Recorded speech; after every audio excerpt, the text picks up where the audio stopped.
Pagi di Jawa awal abad ke-20 tidak pernah benar-benar sunyi. Ada bunyi roda pedati di jalan tanah, ada peluit kereta yang memotong kabut, ada suara pasar yang seperti ombak, datang, pergi, datang lagi. Di bawah langit yang kadang biru bersih, kadang kelabu oleh hujan tropis, Hindia Belanda berjalan dengan ritmenya sendiri. Tertib. Di atas kertas, gaduh di bawah permukaan. Di dunia seperti itulah Muhammad Roem lahir. 16 Mei 1908, seorang anak yang kelak akan hidup dari kata-kata, dari kalimat-kalimat yang tampak dingin, tetapi bisa menggerakkan pasukan, memindahkan pemerintahan, bahkan menyelamatkan sebuah republik yang nyaris dipaksa lenyap. Roem tumbuh pada masa ketika negara adalah sesuatu yang terasa jauh, seperti gedung-gedung kantor pemerintah kolonial yang berdiri, angkuh, berjarak dari kampung-kampung, tetapi justru karena jarak itu, orang-orang terdidik Bumiputra mulai memandang pendidikan sebagai tangga, bukan sekadar untuk naik kelas sosial, melainkan untuk menembus dinding yang memisahkan yang memerintah dan yang diperintah. Di awal abad itu, sekolah bukan hanya ruang belajar. Ia adalah ruang seleksi. Siapa yang bisa masuk, siapa yang boleh membaca buku-buku tertentu, siapa yang boleh menulis surat resmi, siapa yang boleh berbicara dalam bahasa yang dipakai penguasa. Roem termasuk generasi yang menyaksikan perubahan besar. Politik etis membuka celah, kecil tapi nyata, bagi anak-anak Bumiputra untuk mengenyam pendidikan modern. Celah itu tidak pernah gratis. Ia dibayar dengan disiplin, dengan ujian, dengan rasa terasing. Karena sekolah kolonial seringkali mengajarkan cara berpikir Eropa, sementara rumah mengajarkan cara hidup Jawa dan Islam. Di antara dua dunia itu, banyak anak muda menjadi bingung atau menjadi sinis. Roem memilih jalan lain, menjadi rapi, menjadi teratur, menjadi orang yang percaya bahwa kata-kata, jika disusun dengan benar, bisa menjadi senjata yang sah. Ia menempuh pendidikan hukum, sebuah pilihan yang pada masa itu bukan sekadar soal profesi, melainkan soal posisi. Hukum adalah bahasa resmi kekuasaan. Hukum adalah cara negara kolonial membenarkan dirinya. Tetapi hukum juga bisa dipakai untuk membongkar kontradiksi negara kolonial. Bagaimana mungkin sebuah pemerintahan mengaku beradab, namun menahan hak politik mayoritas penduduknya? Bagaimana mungkin ada keadilan jika pengadilan, polisi, dan administrasi berdiri di atas hierarki rasial? Di ruang-ruang kelas dan perpustakaan, Roem berkenalan dengan logika, dengan pasal, dengan prosedur. Ia belajar bahwa satu kata bisa mengubah makna satu kalimat. Satu koma bisa mengubah arah sebuah keputusan. Ia belajar bahwa orang yang paling berbahaya bukan selalu yang berteriak paling keras, melainkan yang mampu menulis paling rapi. Karena tulisan bisa menjadi dokumen, dokumen bisa menjadi dasar kebijakan, kebijakan bisa menjadi nasib ribuan orang. Di luar kampus, Hindia Belanda sedang bergerak, organisasi-organisasi politik tumbuh, surat kabar menjadi arena debat, dan gagasan Indonesia perlahan-lahan mengeras dari sekadar istilah geografis menjadi identitas politik. Roem hidup di tengah arus itu. Ia bukan tipe yang memukau massa dengan pidato berapi-api di lapangan. Ia lebih mirip orang yang duduk di meja, menunduk pada kertas, memikirkan konsekuensi setiap frasa. Tetapi jangan salah, ketenangan seperti itu seringkali menyembunyikan keteguhan yang sulit digoyahkan. Ketika Jepang datang pada 1942, dunia kolonial yang tampak kokoh runtuh dalam hitungan minggu. Bendera berganti, seragam berganti, bahasa perintah berganti. Banyak orang menyambut Jepang sebagai pembebas, lalu segera menyadari bahwa pembebasan itu punya wajah lain. Kerja paksa, kekurangan pangan, sensor, ketakutan, namun pendudukan Jepang juga mengubah sesuatu yang tak bisa diputar kembali. Ia mematahkan mitos bahwa Belanda tak terkalahkan. Ia membuka ruang bagi mobilisasi politik dan militer Bumiputra, meski dalam kerangka kepentingan Jepang. Dan ia mempercepat lahirnya generasi yang terbiasa dengan organisasi, disiplin, dan gagasan bahwa kekuasaan bisa direbut. Roem, dengan latar hukum dan kecenderungan konstitusionalnya, menyaksikan masa itu sebagai masa yang serba darurat. Darurat bukan hanya karena perang, tetapi karena norma runtuh. Ketika norma runtuh, orang-orang yang percaya pada prosedur sering tampak naif. Tetapi justru disitulah paradoksnya. Dalam kekacauan, orang yang bisa menjaga kepala tetap dingin menjadi langka. Dan kelangkaan itu membuat mereka dibutuhkan. Lalu datang Agustus 1945, proklamasi. Dua kalimat yang mengubah peta. Tetapi proklamasi bukan akhir. Ia adalah awal dari pekerjaan yang jauh lebih melelahkan. Membuat dunia percaya bahwa republik itu nyata. Membuat rakyat percaya bahwa republik itu mampu. Membuat musuh percaya bahwa republik itu tidak bisa dihapus begitu saja. Di hari-hari awal kemerdekaan, Republik Indonesia seperti rumah yang dibangun sambil dihujani batu. Administrasi harus dibentuk, tentara harus disusun, logistik harus dicari, dan pada saat yang sama, diplomasi harus berjalan. Karena tanpa pengakuan internasional, Republik bisa dianggap pemberontakan lokal. Tanpa bahasa diplomasi, perjuangan bersenjata bisa dipersepsikan sebagai kekacauan. Dan tanpa dokumen, tanpa nota, tanpa pernyataan resmi, sebuah negara baru akan sulit berdiri di hadapan dunia yang masih diatur oleh protokol lama. Disinilah tipe seperti Roem menemukan panggungnya. Ia bukan jenderal, ia bukan komandan lapangan, ia adalah orang yang mengerti bahwa perang modern tidak hanya terjadi di hutan dan kota, tetapi juga di ruang rapat, di kantor perwakilan, di meja perundingan. Meja itu tampak sederhana. Kayu, kertas, tinta, mungkin secangkir kopi yang sudah dingin. Tetapi di atas meja itu, nasib sebuah kota bisa diputuskan, nasib seorang tahanan politik bisa ditentukan, nasib sebuah pemerintahan bisa dipindahkan. Roem masuk ke politik melalui Masyumi. Partai yang lahir dari dinamika Islam politik pada masa revolusi, menjadi wadah besar bagi berbagai arus Islam modernis dan tradisionalis pada periode awal. Masyumi bukan sekadar partai.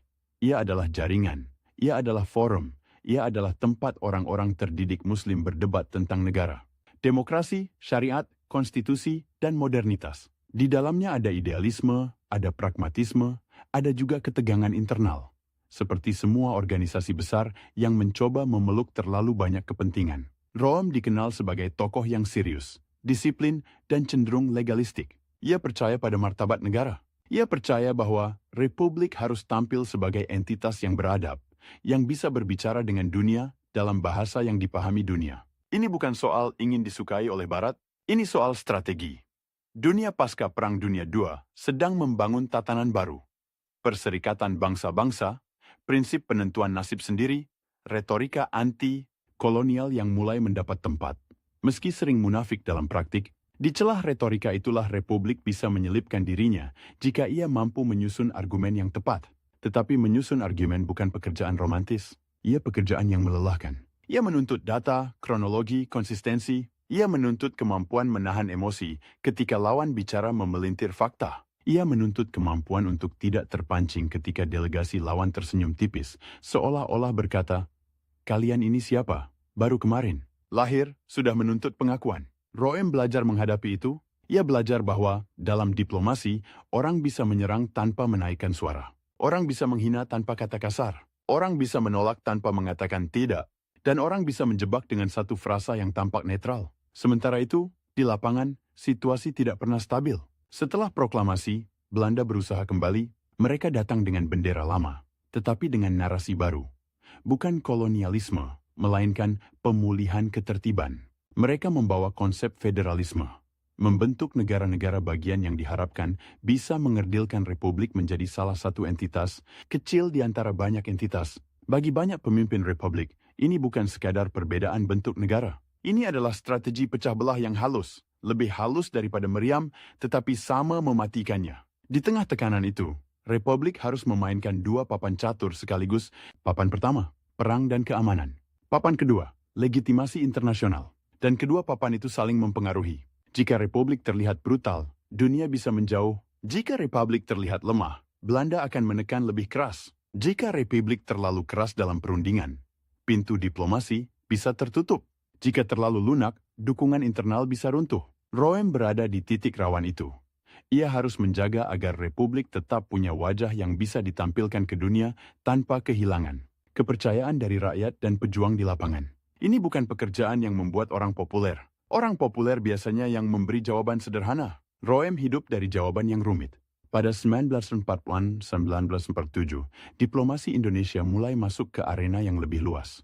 Perundingan-perundingan dengan Belanda, dengan segala tarik ulurnya, membuat Republik harus terus-menerus menjelaskan posisinya. Di satu sisi, Republik ingin diakui sebagai negara merdeka. Di sisi lain, Belanda ingin mengikat Republik dalam struktur yang memberi Belanda pengaruh besar. Setiap perundingan menghasilkan dokumen. Setiap dokumen menghasilkan tafsir. Setiap tafsir bisa menjadi alasan untuk tindakan militer. Ketika agresi militer Belanda Pembalahan meletus pada 1947, dunia melihat bahwa konflik ini bukan sekadar urusan dalam negeri kerajaan Belanda. Ini perang kolonial yang terjadi di era ketika kolonialisme mulai dipertanyakan, tekanan internasional meningkat. PBB mulai terlibat. Dan disinilah diplomasi menjadi semakin penting, bukan sebagai pelengkap perang, tetapi sebagai medan perang itu sendiri. Rome, sebagai orang yang terbiasa dengan teks dan prosedur, berada dalam elemen yang sekaligus berbahaya. Karena di meja perundingan, yang dipertaruhkan bukan hanya wilayah, tetapi definisi tentang siapa yang sah, definisi tentang siapa yang melanggar, definisi tentang apa itu gencatan senjata, apa itu pemulihan, apa itu kedaulatan. Definisi-definisi itu kelak akan menentukan apakah republik dianggap menang atau sekadar diberi otonomi. Ada sesuatu yang sering dilupakan ketika orang membicarakan diplomat. Mereka bekerja dengan waktu yang tidak manusiawi. Mereka harus membaca dokumen panjang di malam hari, menyiapkan jawaban sebelum pagi, menimbang setiap kata karena satu kata bisa dikutip. Media bisa dipakai lawan, bisa memecah dukungan internal. Mereka hidup di antara telepon yang berdering, telegram yang datang terlambat, kabar dari lapangan yang simpang siur. Mereka harus tampak tenang ketika sebenarnya mereka tidak tahu apakah besok kota mereka masih milik mereka. Roy menjalani itu sebagai bagian dari generasi awal diplomat republik. Generasi yang tidak mewarisi Kementerian Luar Negeri yang mapan, tidak mewarisi protokol yang rapi, tidak mewarisi jaringan kedutaan yang luas. Mereka membangun sambil berjalan. Mereka belajar sambil bertarung. Mereka menulis nota diplomatik sambil mendengar kabar bahwa desa-desa dibakar, bahwa jalur kereta diputus, bahwa pemimpin-pemimpin lokal ditangkap, dan di dalam negeri, politik juga tidak pernah sederhana. Republik adalah koalisi besar. Nasionalis, Islam, sosialis, militer, pemuda, mereka bersatu karena musuh bersama, tetapi berbeda dalam banyak hal. Bentuk negara, hubungan agama dan negara, strategi menghadapi Belanda, cara membangun ekonomi. Dalam situasi seperti itu, seorang negosiator harus punya dua kemampuan sekaligus, meyakinkan lawan dan menenangkan kawan. Kadang-kadang, menenangkan kawan lebih sulit.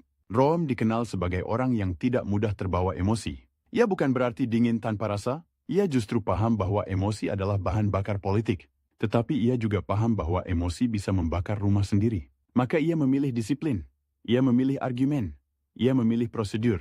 Ia memilih cara yang bagi sebagian orang tampak lambat, tampak terlalu rapi untuk sebuah revolusi, namun revolusi tidak selalu menang karena keberanian semata. Revolusi juga menang karena kemampuan bertahan dalam detail, karena kemampuan mengubah simpati menjadi keputusan, karena kemampuan membuat dunia, yang sering sinis, mengakui bahwa sebuah republik bukan sekadar slogan. Di tahun-tahun awal itu, Roem membentuk reputasi sebagai orang yang bisa dipercaya untuk tugas-tugas yang membutuhkan ketelitian. Ia bukan sekadar wakil yang hadir untuk formalitas, ia adalah orang yang mengerti bahwa dalam perundingan, lawan akan mencari celah. Celah itu bisa berupa ketidakkonsistenan pernyataan. Celah itu bisa berupa perbedaan antara pidato dan dokumen. Celah itu bisa berupa janji yang tidak bisa dipenuhi. Dan jika celah ditemukan, lawan akan memakainya untuk menekan, untuk menunda, untuk memecah. Sementara itu, Belanda terus memainkan strategi federal. Mereka mendorong pembentukan negara-negara bagian di luar wilayah yang dikuasai republik, membangun struktur yang kelak bisa dipresentasikan sebagai Indonesia versi mereka. Indonesia yang tidak dipimpin oleh republik, Indonesia yang bermitra dengan Belanda. Ini bukan sekadar permainan administrasi, ini perang legitimasi. Dan perang legitimasi adalah perang yang paling sulit, karena ia terjadi di kepala orang-orang. Siapa yang dianggap sah, siapa yang dianggap mewakili. Roem, dengan latar masyumi dan keyakinan konstitusionalnya, berada dalam posisi yang unik. Ia bukan nasionalis sekuler yang bisa dengan mudah dicap anti-agama. Ia juga bukan ulama tradisional yang bisa dianggap tidak modern. Ia adalah figur modernis Muslim yang bisa berbicara tentang demokrasi, hukum, dan martabat negara dengan bahasa yang bisa diterima banyak pihak. Ini membuatnya berguna bagi republik yang ingin tampil sebagai negara modern, bukan sekadar gerakan bersenjata. Tetapi kegunaan itu datang dengan harga. Ia harus terus-menerus membuktikan bahwa kompromi bukan pengkhianatan, bahwa menandatangani dokumen bukan berarti menyerah, bahwa kadang-kadang, untuk menyelamatkan sesuatu yang besar, seseorang harus menelan sesuatu yang pahit. Di titik ini, bayangkan suasana kantor-kantor republik yang berpindah-pindah, dengan meja yang mungkin bekas, kursi yang tidak seragam, tumpukan kertas yang diikat tali. Bayangkan tinta yang cepat habis, mesin ketik yang bunyinya seperti tembakan kecil di malam hari. Bayangkan orang-orang yang bekerja dengan pakaian sederhana, tetapi memikul beban yang biasanya dipikul oleh birokrasi besar. Di ruangan seperti itu, Roem menulis, membaca, berdiskusi. Ia menimbang kata harus dan akan. Ia menimbang mengakui dan menghormati. Ia menimbang apakah sebuah kalimat memberi ruang manuver atau justru mengunci. Karena dalam diplomasi, yang paling menakutkan adalah kalimat yang mengunci. Kalimat yang tampak baik hari ini, tetapi menjadi jerat besok. Roem juga hidup dalam tradisi politik yang menghargai debat. Masyumi, dengan kader-kadernya yang terdidik, terbiasa berargumentasi. Mereka tidak selalu sepakat, tetapi mereka terbiasa menyusun alasan. Ini membentuk Roem sebagai negosiator yang tidak hanya mengandalkan intuisi, tetapi juga struktur berpikir. Ia bisa keras tanpa berteriak. Ia bisa menolak tanpa menghina. Ia bisa bertahan tanpa membuat lawan kehilangan muka. Karena dalam perundingan, membuat lawan kehilangan muka sering berarti membuat perundingan mati. Namun, di balik semua itu, ada ketegangan batin yang nyata. Roem adalah idealis prosedural di tengah revolusi yang sering menuntut jalan pintas. Revolusi melahirkan situasi di mana keputusan harus diambil cepat, kadang tanpa konsultasi luas, kadang tanpa dokumen lengkap. Ada operasi militer yang harus dirahasiakan, ada komunikasi yang terputus, ada propaganda yang harus dimainkan, ada kompromi internal yang tidak bisa diumumkan. Bagi orang yang percaya pada keterbukaan dan prosedur, ini seperti berjalan di atas tali.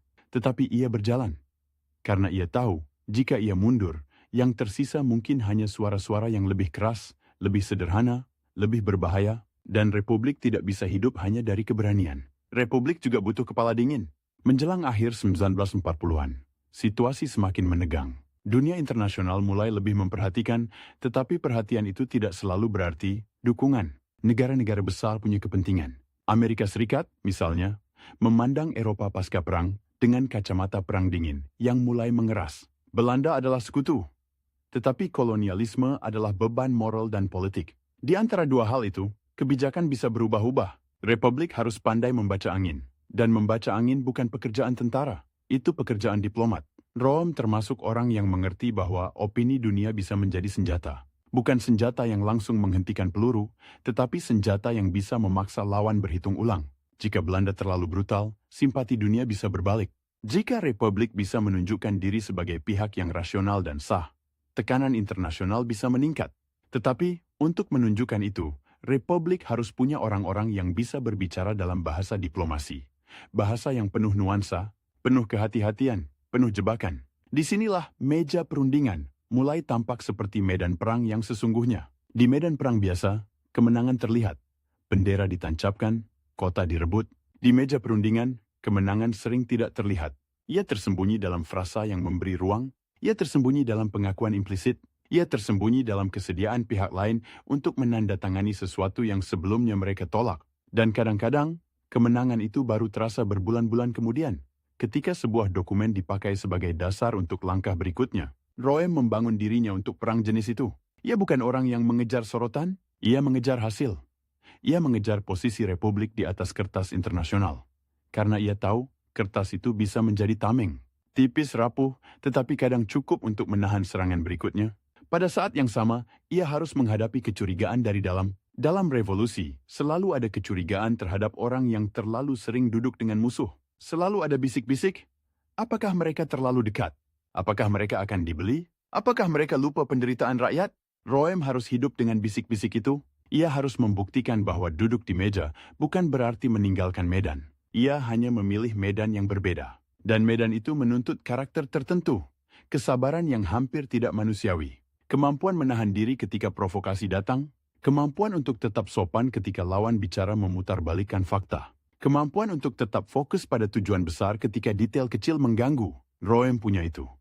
Ia bukan tanpa kelemahan, tetapi ia punya disiplin yang membuatnya cocok untuk peran yang kelak akan menempatkannya di pusat salah satu perundingan paling menentukan dalam sejarah Republik. Namun sebelum sampai ke sana, ia harus melewati satu kenyataan pahit. Republik seringkali bernegosiasi dari posisi yang tidak ideal. Wilayah terbatas, logistik minim, pemimpin-pemimpin harus berpindah, tentara harus bertahan dengan senjata seadanya. Dan Belanda, dengan dukungan sumber daya yang lebih besar, terus menekan. Dalam situasi seperti itu, diplomasi bukan seni memilih opsi terbaik. Diplomasi adalah seni memilih opsi yang masih mungkin. Roem memahami itu. Ia memahami bahwa kemerdekaan tidak datang dalam satu langkah bersih. Ia datang dalam rangkaian langkah yang kadang tampak mundur, kadang tampak memalukan, tetapi jika disusun dengan benar, bisa menjadi jalan maju. Ini cara berpikir yang sulit diterima oleh orang yang hidup dalam logika hitam putih. Tetapi Roem tidak hidup dalam logika itu. Ia hidup dalam logika pasal, logika prosedur, logika konsekuensi. Dan konsekuensi adalah kata kunci. Setiap kalimat yang ia setujui harus punya konsekuensi yang bisa dipakai Republik. Setiap konsesi harus dibayar dengan sesuatu yang nyata. Jika tidak, itu bukan kompromi, itu kekalahan.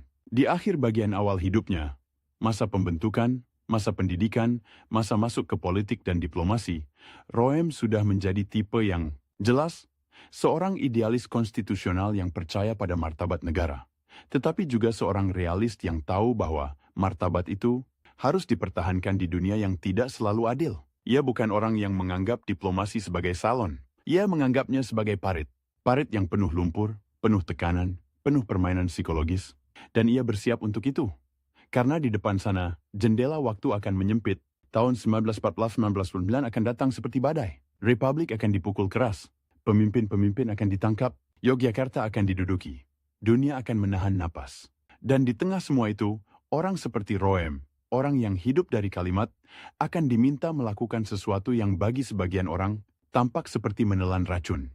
Menandatangani kesepakatan dengan pihak yang baru saja menyerang. Tetapi sebelum tinta itu menyentuh kertas, sebelum nama Roem melekat pada sebuah perjanjian yang akan diperdebatkan bertahun-tahun, ada satu hal yang sudah terbentuk sejak awal. Keyakinan bahwa meja perundingan bukan tempat untuk mencari kenyamanan. Meja perundingan adalah tempat untuk bertahan hidup. Dan bagi Republik yang baru lahir, bertahan hidup adalah bentuk kemenangan pertama. Tahun 1947, udara di Jawa seperti selalu. Lembab, berat, dan penuh bau yang tak pernah benar-benar hilang. Bau tanah basah, asap kayu, keringat, dan kadang-kadang bau mesiu yang menempel di pakaian orang-orang yang baru turun dari pos jaga. Tetapi ada sesuatu yang berubah. Bukan pada cuaca. Pada cara orang mendengar kabar, kabar tidak lagi sekadar cerita dari mulut ke mulut di warung kopi. Kabar menjadi telegram. Menjadi siaran radio. Menjadi tajuk surat kabar. Menjadi pernyataan resmi. Dan di Republik yang masih muda, yang kantor-kantornya sering berpindah, yang arsipnya bisa ikut mengungsi di atas truk, yang mesin, ketiknya kadang harus berbagi pita tinta. Pernyataan resmi itu bukan formalitas, ia adalah garis pertahanan. Belanda, yang kembali dengan nama Nika dan dengan dukungan struktur militer yang jauh lebih mapan, tidak datang sambil berkata, "Kami ingin menjajah lagi." Mereka datang dengan bahasa yang lebih licin. Pemulihan ketertiban, perlindungan penduduk, rekonstruksi, federalisme, kata-kata yang terdengar modern, kata-kata yang bisa dijual ke dunia pasca perang, dunia yang baru saja menyaksikan kehancuran Eropa dan sedang membangun tatanan baru, lewat perserikatan bangsa-bangsa. Dan disitulah perang berubah bentuk, peluru tetap ada, serdadu tetap bergerak, desa tetap terbakar. Tetapi ada medan lain yang tak kalah menentukan.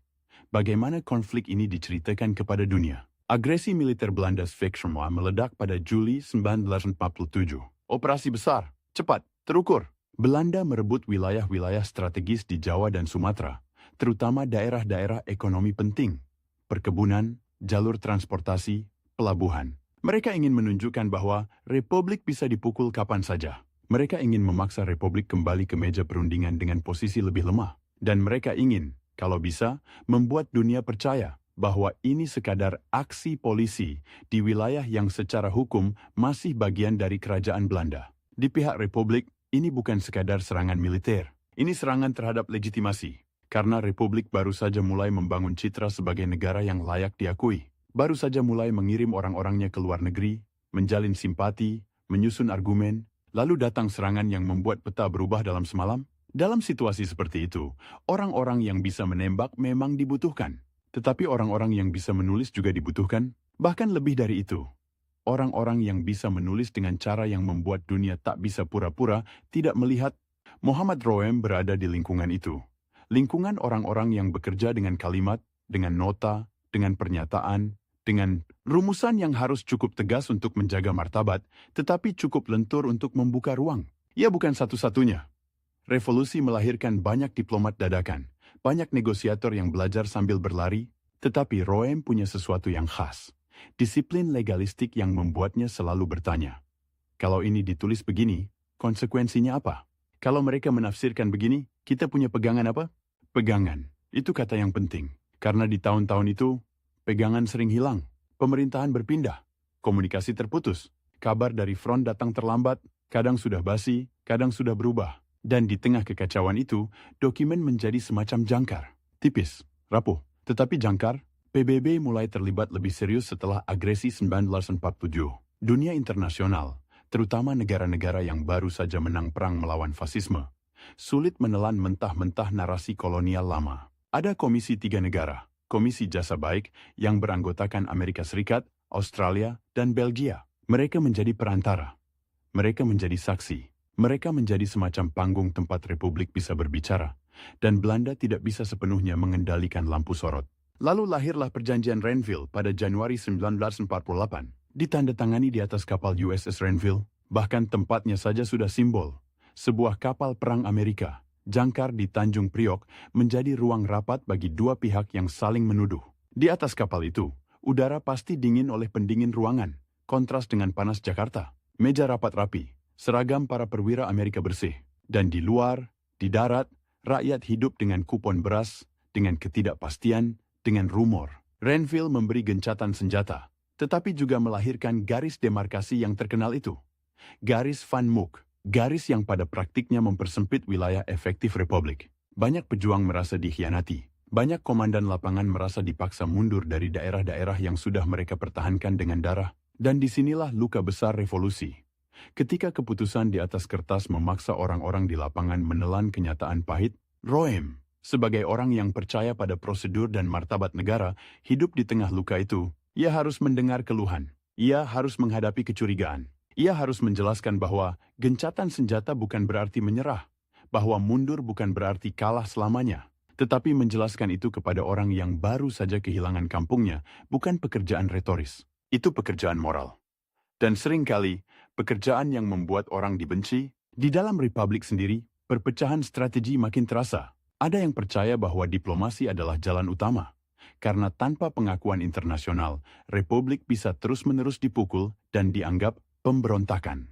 Ada yang percaya bahwa diplomasi hanya akan membuat Republik terjebak dalam jebakan federal Belanda, bahwa setiap perjanjian hanya memberi waktu bagi Belanda untuk menguatkan posisi. Ada yang ingin bertahan dengan perang gerilya total. Ada yang ingin memanfaatkan tekanan internasional semaksimal mungkin. Dan di antara semua itu, ada politik partai, ada persaingan pengaruh, ada ego, ada idealisme. Masyumi, tempat Roem bernaung, adalah kekuatan besar. Ia bukan sekadar partai. Ia jaringan ulama, intelektual, aktivis, dan politisi Muslim yang punya basis sosial luas. Dalam kabinet-kabinet awal Republik, Masyumi sering berada di pusat, tetapi pusat bukan berarti nyaman. Pusat berarti jadi sasaran. Jika diplomasi dianggap terlalu lunak, orang akan menunjuk ke politisi. Jika perang dianggap terlalu mahal, orang akan menunjuk ke pemerintah. Dan jika Republik tampak goyah, semua orang saling curiga. Roem bukan tipe yang bermain di panggung massa. Ia lebih sering berada di ruang rapat, di meja kerja, di balik tumpukan kertas, tetapi justru karena itu, ia menjadi semacam orang kata-kata yang dibutuhkan ketika Republik harus berbicara dengan dunia. Ia harus bisa menyusun posisi yang konsisten. Republik bukan sekadar kelompok bersenjata. Republik adalah pemerintahan sah yang punya struktur, punya rakyat, punya wilayah. Meski wilayah itu terus digerogoti, di tahun 1948, situasi Republik makin rumit. Setelah Renville, banyak pasukan harus hijrah, mundur dari kantong-kantong di wilayah yang kini dianggap daerah Belanda menurut garis demarkasi. Hijrah ini bukan sekadar manuver militer, ini perpindahan manusia. Tentara, keluarga, logistik, senjata, dokumen, jalan-jalan penuh rombongan, kereta penuh, truk penuh, dan di belakang ada rasa pahit, meninggalkan rumah, meninggalkan sawah, meninggalkan makam keluarga. Di saat yang sama, Republik menghadapi masalah internal yang serius. Ekonomi kacau, inflasi, kekurangan barang, dan ketegangan ideologis memuncak dalam peristiwa Madiun pada September 1948. Pemberontakan yang dikaitkan dengan PKI dan kelompok kiri. Republik harus memadamkan pemberontakan itu, karena jika tidak, Republik bisa pecah dari dalam, tetapi memadamkannya juga memberi amunisi propaganda bagi Belanda. Lihat, Republik tidak stabil. Republik tidak mampu mengatur dirinya. Republik rentan komunisme. Disinilah diplomasi menjadi lebih rumit lagi, karena dunia, terutama Amerika Serikat, mulai melihat Asia Tenggara dengan kacamata perang dingin. Komunisme menjadi momok. Belanda, sebagai sekutu barat, mencoba memposisikan diri sebagai benteng melawan komunisme. Republik harus menunjukkan bahwa ia bukan ancaman merah, bahwa ia adalah gerakan nasional yang sah. Dan untuk menunjukkan itu, Republik harus tampil rasional, tertib, dan bisa dipercaya. Rome, dengan latar hukum dan reputasi sebagai orang yang rapi, cocok untuk pekerjaan semacam itu. Ia bisa berbicara tentang konstitusi, tentang pemerintahan, tentang legitimasi, tanpa terdengar seperti agitator. Ia bisa menulis nota yang tidak meledak-ledak tetapi menusuk. Ia bisa menyusun argumen yang membuat lawan sulit membantah tanpa terlihat munafik. Namun semua argumen itu diuji oleh satu peristiwa yang datang seperti palu godam. Agresi militer Belanda 2, Desember 1948. Pagi 19 Desember 1948, Belanda melancarkan Operasi Krai. Serangan ke Yogyakarta, ibu kota Republik saat itu. Pesawat-pesawat mendarat di Maguwo. Pasukan payung, gerak cepat. Dalam hitungan jam, kota jatuh. Dan yang paling mengguncang, para pemimpin Republik, Soekarno, Hatta, Syahrir, dan tokoh-tokoh lain, ditangkap atau diasingkan. Republik di mata Belanda dipenggal kepalanya. Ini bukan sekadar kemenangan militer. Ini upaya untuk membunuh Republik sebagai entitas politik. Karena kalau pemimpin ditahan, kalau ibu kota diduduki, kalau komunikasi diputus, maka Republik bisa dipresentasikan sebagai sesuatu yang sudah selesai. Tinggal formalitas, membangun Indonesia Federal, versi Belanda, dengan negara-negara bagian yang sudah mereka dorong sejak lama. Tetapi revolusi punya kebiasaan aneh. Ketika dipukul di satu tempat, ia muncul di tempat lain. Pemerintahan Darurat Republik Indonesia dibentuk di Sumatera di bawah Syafruddin Prawira Negara. TNI beralih ke perang gerilya. Jenderal Soedirman, meski sakit, bergerak keluar kota. Republik yang seharusnya mati menurut skenario Belanda justru menunjukkan tanda-tanda hidup yang keras kepala. Dan di luar negeri, agresi kedua ini menjadi bumerang bagi Belanda. Dunia melihat ini bukan aksi polisi. Ini invasi terhadap pemerintahan yang sudah bernegosiasi, yang sudah menandatangani perjanjian, yang sudah menunjukkan itikat baik. Belanda tampak seperti pihak yang melanggar. Tekanan internasional meningkat tajam. Dewan Keamanan PBB bereaksi. Komisi Jasa Baik berubah menjadi UNCE, United Nations Commission for Indonesia, dengan mandat lebih kuat. Disinilah meja perundingan benar-benar menjadi medan perang. Karena setelah Desember 1948, Republik harus membuktikan dua hal sekaligus. Bahwa ia masih ada, dan bahwa ia layak dipulihkan. Belanda ingin dunia menerima fakta pendudukan sebagai realitas baru. Republik ingin dunia melihat pendudukan sebagai pelanggaran yang harus dibalik. Rome dan orang-orang sejenisnya bekerja dalam kondisi yang nyaris absurd. Bayangkan, bernegosiasi tentang masa depan negara ketika pemimpin negara itu ditahan. Berdebat tentang pemulihan pemerintahan ketika pemerintahan itu dipaksa mengungsi, menyusun pernyataan tentang kedaulatan ketika lawan masih menguasai kota-kota besar. Dan di dalam negeri, tekanan tidak kalah keras. Para pejuang di lapangan, yang melihat teman-temannya gugur, yang melihat desa-desa dibakar, tidak selalu punya kesabaran untuk bahasa diplomasi. Mereka ingin kepastian, mereka ingin tindakan, mereka ingin jawaban yang sederhana. Lawan atau kawan, menyerah atau bertempur.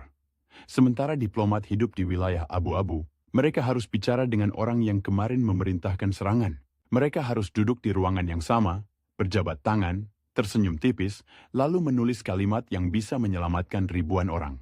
Ini bukan soal tidak punya harga diri. Justru sebaliknya, harga diri diuji ketika seseorang harus menahan amarah demi tujuan yang lebih besar. Rome dikenal tegas membela Republik. Tetapi ketegasan dalam diplomasi tidak selalu berarti menolak semua. Ketegasan bisa berarti memilih titik yang tidak boleh dilewati, lalu mengalah di hal-hal yang bisa dipakai sebagai tangga. Tangga kecil, satu anak tangga, dua anak tangga, naik pelan-pelan. Karena kalau melompat, bisa jatuh. Belanda, setelah agresi kedua, berusaha mengunci Republik dalam kerangka federal. Mereka ingin Republik kembali ke Yogyakarta bukan sebagai pemerintah merdeka, tetapi sebagai salah satu negara bagian yang tunduk pada struktur yang mereka desain. Mereka ingin konferensi meja bundar nanti, kalau sampai terjadi, berangkat dari asumsi bahwa Republik hanyalah salah satu peserta, bukan inti. Republik harus menolak jebakan itu, tetapi dengan cara yang tidak membuat dunia lelah. Dunia internasional punya batas kesabaran. PBB bisa mengeluarkan resolusi, tetapi resolusi tanpa implementasi bisa menjadi kertas kosong. Amerika Serikat bisa menekan Belanda, tetapi tekanan itu terkait kepentingan lain. Marshall Plan, stabilitas Eropa, politik domestik. Republik harus memanfaatkan momentum ketika simpati dunia sedang tinggi, sebelum simpati itu pindah ke krisis lain. Disinilah Roem naik ke panggung yang lebih terang. Ia bukan sekadar kader partai atau pejabat yang mengurus administrasi, ia menjadi salah satu wajah diplomasi Republik. Wajah yang harus tampil meyakinkan di hadapan UNCI, di hadapan perwakilan negara-negara besar, di hadapan media internasional yang mulai menulis tentang Indonesia, dan permainan terbesar adalah permainan persepsi. Belanda ingin terlihat sebagai pihak yang rasional, yang menawarkan solusi federal untuk masyarakat majemuk. Republik ingin terlihat sebagai pihak yang sah, yang mewakili kehendak rakyat, yang dipaksa bertahan karena diserang. Di antara dua narasi itu, dunia harus memilih.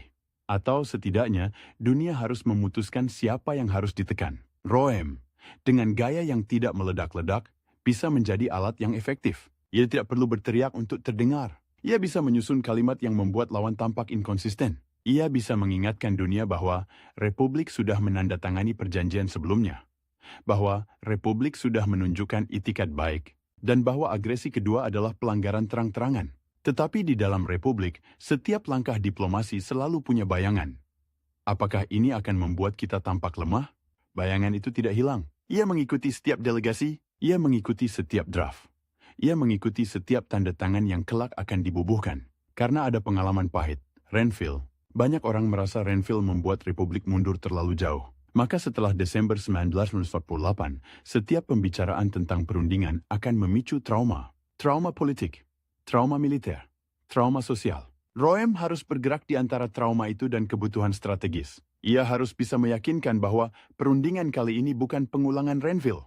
Bahwa kali ini, Republik punya kartu yang lebih kuat, tekanan PBB yang lebih keras, simpati internasional yang lebih luas, dan ini penting. Belanda mulai menghadapi tekanan ekonomi dan politik dari sekutunya sendiri. Amerika Serikat, yang memberi bantuan besar untuk pemulihan Eropa, tidak ingin uangnya dipakai secara tidak langsung untuk membiayai perang kolonial. Ada sinyal-sinyal bahwa Washington tidak nyaman. Ini bukan romantisme anti-kolonial murni, ini kalkulasi. Tetapi dalam politik internasional, kalkulasi bisa menjadi peluang. Peluang itu harus ditangkap cepat, karena jendela waktu sempit. Jika Republik terlalu keras dan menolak semua, Belanda bisa berkata, mereka tidak mau damai. Jika Republik terlalu lunak, Belanda bisa mengunci mereka dalam struktur federal. Jika Republik terlalu lama, dunia bisa bosan.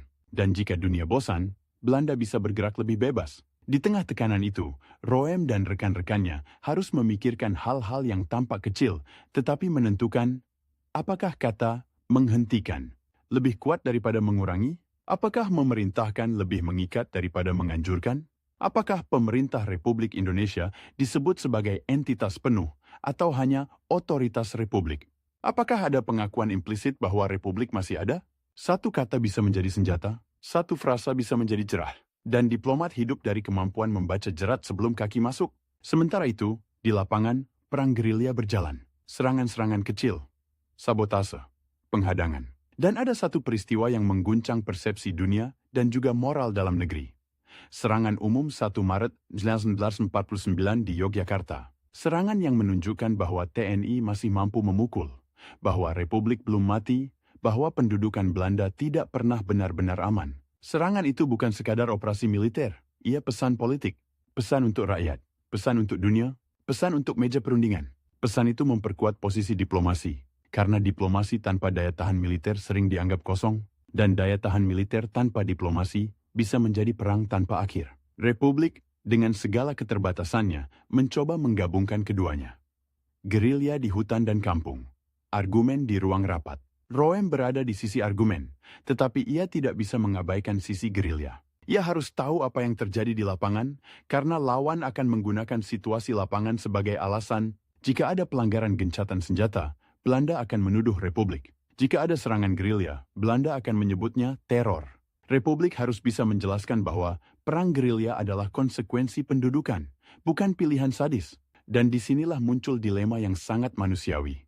Bagaimana meminta pasukan menahan diri ketika mereka melihat musuh di depan mata? Bagaimana meminta rakyat bersabar ketika mereka hidup di bawah pendudukan?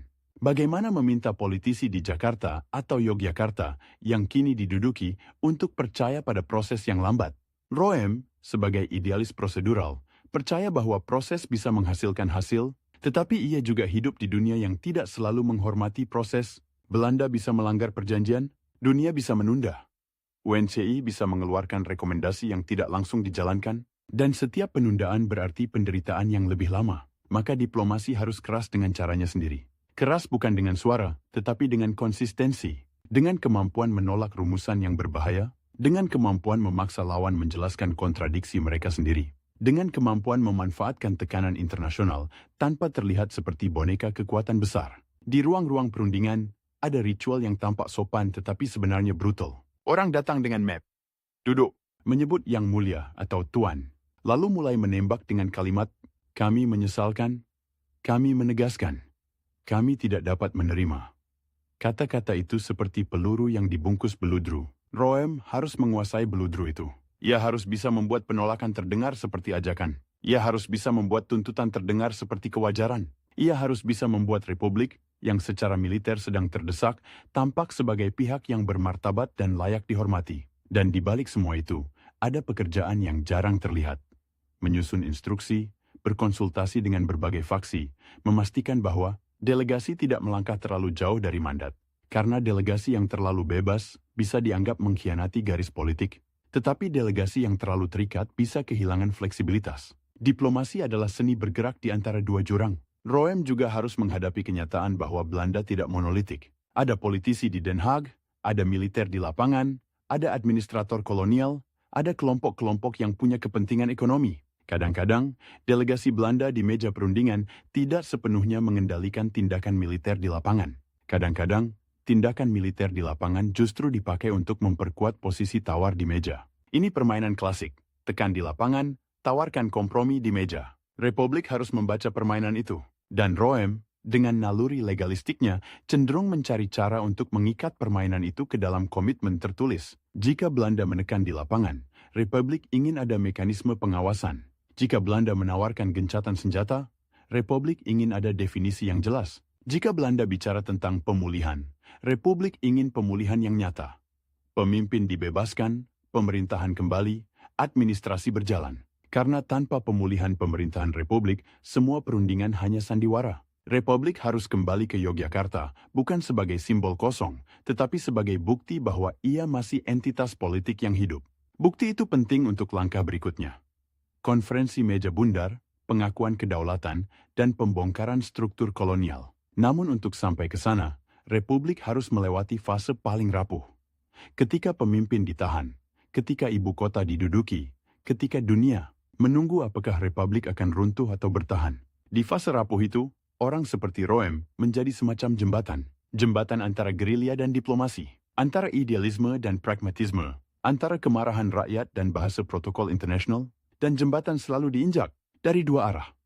Dari satu sisi, ada tuntutan untuk tidak menjual Republik. Dari sisi lain, ada tuntutan untuk menunjukkan fleksibilitas agar dunia mau membantu. Roem harus menanggung beban itu tanpa banyak ruang untuk salah, karena salah satu kalimat bisa menjadi headline. Salah satu konsesi bisa menjadi bahan propaganda. Salah satu penolakan bisa membuat perundingan macet, dan macet berarti waktu berjalan dan waktu adalah musuh. Di tahun 1949, tekanan internasional terhadap Belanda semakin kuat. UNCI mendorong jalan keluar. Ada dorongan agar Belanda memulihkan pemerintahan Republik di Yogyakarta dan membebaskan para pemimpin. Ada dorongan agar perundingan menuju penyerahan kedaulatan dipercepat. Belanda mulai menyadari bahwa mereka tidak bisa terus-menerus mempertahankan perang kolonial tanpa biaya politik dan ekonomi yang besar. Tetapi Belanda juga tidak ingin keluar dengan tangan kosong. Mereka ingin memastikan bahwa struktur federal tetap ada, bahwa kepentingan ekonomi terlindungi, bahwa transisi tidak membuat mereka kehilangan semua pengaruh. Maka mereka akan menekan di detail, mereka akan menekan di rumusan, mereka akan menekan di urutan langkah. Siapa yang kembali dulu, siapa yang berhenti menembak dulu, siapa yang mengakui apa dulu. Dan disinilah Roem semakin dekat dengan peran yang akan membuat namanya melekat pada sebuah perjanjian. Ia belum menandatangani apapun di titik ini dalam cerita, tetapi ia sudah berada di orbitnya. Ia sudah menjadi orang yang dipercaya untuk menghadapi permainan rumusan. Orang yang bisa duduk berjam-jam membahas satu paragraf, orang yang bisa menahan diri ketika lawan mencoba memancing emosi, orang yang bisa pulang ke penginapan dengan kepala penuh kalimat, lalu bangun pagi dengan kalimat baru yang lebih tajam. Bayangkan malam-malam itu, lampu meja, kertas yang mulai kusut, asbak penuh puntung rokok, atau setidaknya bau rokok dari orang-orang yang mondar-mandir. Suara mesin ketik yang memecah sunyi. Di luar, mungkin hujan turun, menampar jendela. Dan di dalam, orang-orang menimbang masa depan negara lewat pilihan kata. Di saat yang sama, Roem tetap politisi masyumi. Ia tidak bisa sepenuhnya menjadi teknokrat netral. Ia membawa identitas, membawa basis, membawa harapan kelompoknya tentang negara yang demokratis, konstitusional, bermartabat. Ia harus memastikan bahwa republik yang diselamatkan lewat diplomasi bukan republik yang kehilangan jiwa. Tetapi ia juga harus realistis. Jiwa tidak bisa dipertahankan jika tubuhnya mati. Maka ia memilih jalan yang sering disalahpahami. Jalan kompromi yang dihitung, bukan kompromi yang menyerah. Jalan yang memanfaatkan ruang sempit. Ruang yang dibuka oleh PBB, oleh perubahan sikap Amerika, oleh simpati negara-negara lain, oleh fakta bahwa agresi kedua membuat Belanda tampak sebagai pelanggar. Ruang sempit itu harus dipakai untuk satu tujuan yang sangat konkret. Mengembalikan Republik ke panggung sebagai pemerintahan yang hidup.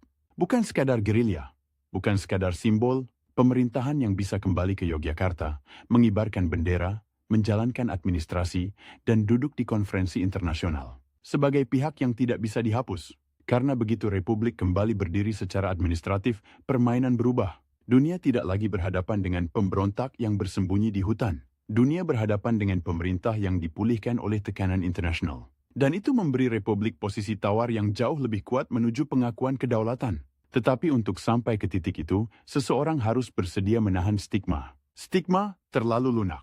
Stigma terlalu percaya pada kertas. Stigma terlalu rapi untuk revolusi. Roem tampaknya mengerti bahwa stigma itu mungkin tak terhindarkan. Ia hidup di zaman ketika orang lebih mudah memuja keberanian yang terlihat, serangan, tembakan, bendera, daripada keberanian yang sunyi. Duduk di meja, menelan amarah, dan menulis kalimat yang bisa memaksa musuh mundur tanpa satu peluru pun ditembakkan. Di akhir fase ini, fase ketika revolusi memanas, ketika agresi militer mengubah peta, ketika PBB dan UNCI menjadi arena baru, ketika Republik dipaksa hampir mati, lalu menunjukkan tanda-tanda hidup, Roem sudah berdiri di ambang peristiwa yang akan menguji seluruh keyakinannya.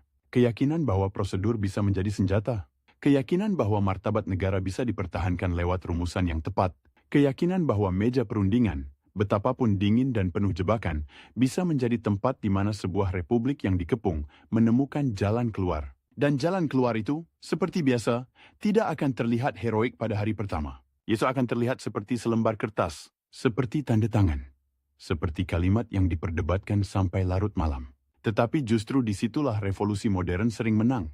Bukan hanya dengan merebut kota, melainkan dengan merebut definisi. Definisi tentang siapa yang sah, siapa yang melanggar, siapa yang harus mundur. Dan Roem, si orang kata-kata, sedang bersiap memasuki duel definisi yang paling menentukan. Mei 1949, udara Jakarta, atau lebih tepatnya udara di sekitar pusat-pusat kekuasaan yang masih dikuasai Belanda, punya rasa yang berbeda. Bukan cuma lembab dan asin seperti kota pelabuhan, tapi juga berbau tinta, kertas karbon, dan ketegangan yang disembunyikan di balik sapaan sopan. Di jalan, truk militer lewat dengan ritme yang sama seperti hari-hari sebelumnya.